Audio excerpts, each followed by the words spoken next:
বিশ্ব বরেণ্য নেতা বহিঃপ্লবিক প্রণেতা সৈয়দুল মুরসালিন ইমামুল আম্বিয়া জনাবে মুহাম্মদ রাসূলুল্লাহ সাল্লাল্লাহু আলাইহি ওয়াসাল্লামের উপর অজস্র দরুদ শান্তির ধারায় বর্ষিত হোক।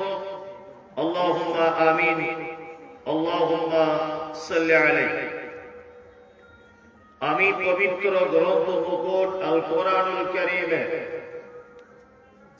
সূরা তওবার একটি আয়াত আপনাদের সামনে পরিবেশন করেছি। সূরা আনফালের আয়াত আপনাদের সামনে পরিবেশন করেছি।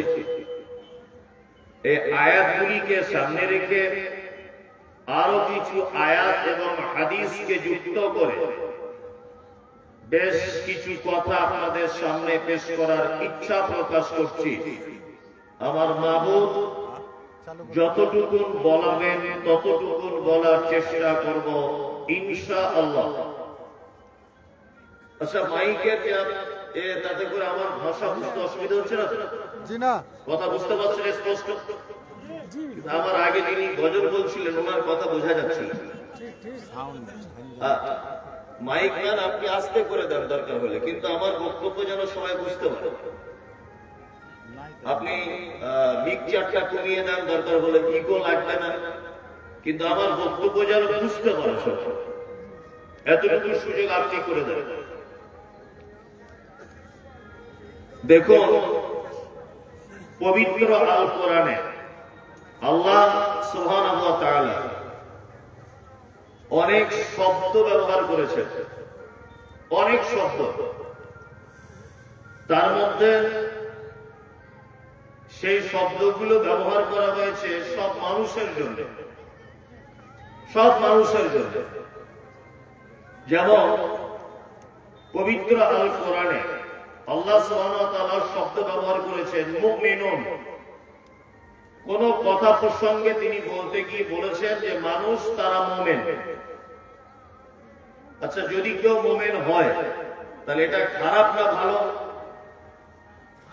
ভালো। আবার পবিত্র আল কোরআনে আল্লাহ সুবহানাহু ওয়া তাআলা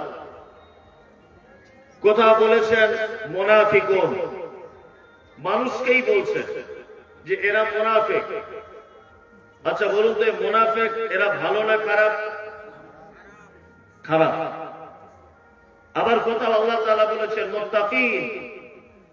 মানুষের ভিতরে কিছু মানুষ আছে তারা মুত্তাকি, পরহেজগার। আচ্ছা, মুত্তাকি উপাধি বা টাইটেল এটা ভালো না খারাপ? ভালো।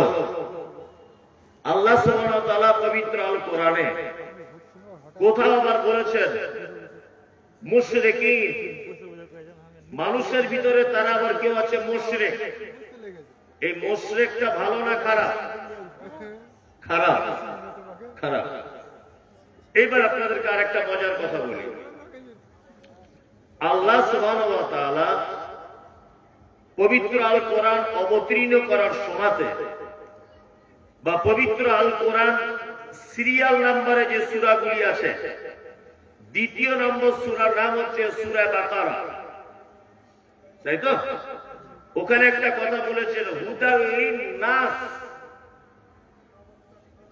আমি কোরআন অবতীর্ণ করেছি মানুষের হেদায়েতের জন্য। এখানে শব্দ ব্যবহার করা হয়েছে নাস। নাস বলতে পৃথিবীর হিন্দু, মুসলিম, জৈন, খ্রিস্টান, ইহুদি, হানি, চুয়ার, চামার, বাগদি, নারী, পুরুষ, স্ত্রীলিঙ্গ, পুরুষলিঙ্গ, তারপরে আরো যত যা কিছু আছে পৃথিবীর সমস্ত মানুষের জন্য এই কোরআন অবতীর্ণ করা হয়েছে, তাই তো? জি। আবার আল্লাহ সুবহানাহু ওয়া তাআলা এই মানুষকে পবিত্র আল কোরআনে বিভিন্ন নামে ডেকেছেন, বিভিন্ন নামে ডেকেছেন। বিভিন্ন নামে কেন ডেকেছেন? তাদের কর্মের দিকে লক্ষ্য রেখে, তাদের জীবনযাত্রা, তাদের কর্ম, তাদের চরিত্র, তাদের ব্যবহার। এই কারণে আল্লাহ সুবহানাহু ওয়া তাআলা মানুষকেই কখনো বলেছেন মুনাফিক, কখনো বলেছেন মুশরিক, কখনো বলেছেন আপনার মুমিন, কখনো বলেছেন মুত্তাকি। এইরকম ভাবে আল্লাহ সুবহানাহু ওয়া তাআলা উপাধি দিয়ে মানুষকে ডেকেছে। আচ্ছা, এবার আপনাদেরকে বলছি, আচ্ছা আমরা যারা এখানে বসে আছি আমরা সকলেই মানুষ কি মানুষ নয়? মানুষ, মানুষ, সবাই মানুষ। আচ্ছা, আমাদের ভিতরে যারা অসুস্থ হলে চিকিৎসা করে তাদেরকে কি বলে?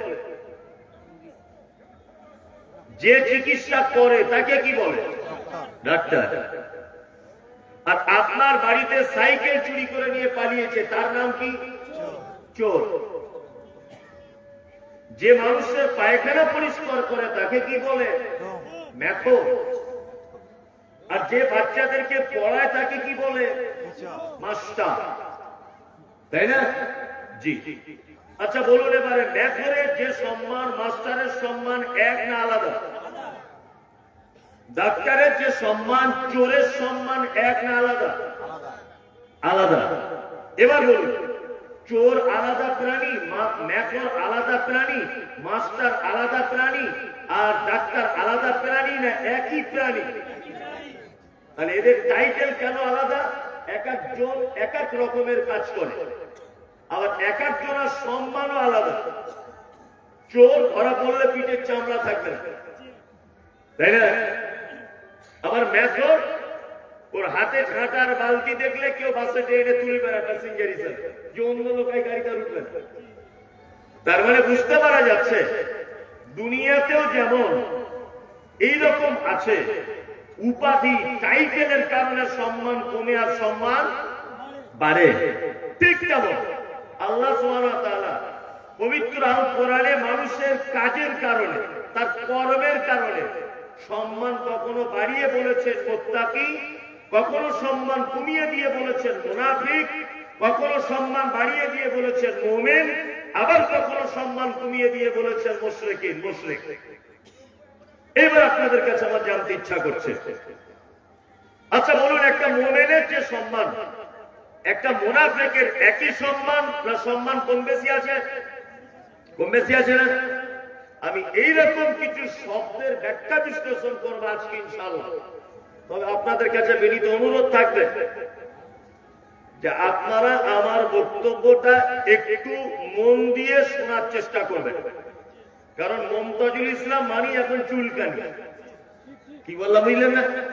হ্যাঁ, মমতাজুল ইসলাম মানি কিছু মানুষের কাছে চুলকানি, কারণ ও এসেছে ও বিতর্কিত লোক। আমি বিতর্কিত লোক হতে যাবো কেন?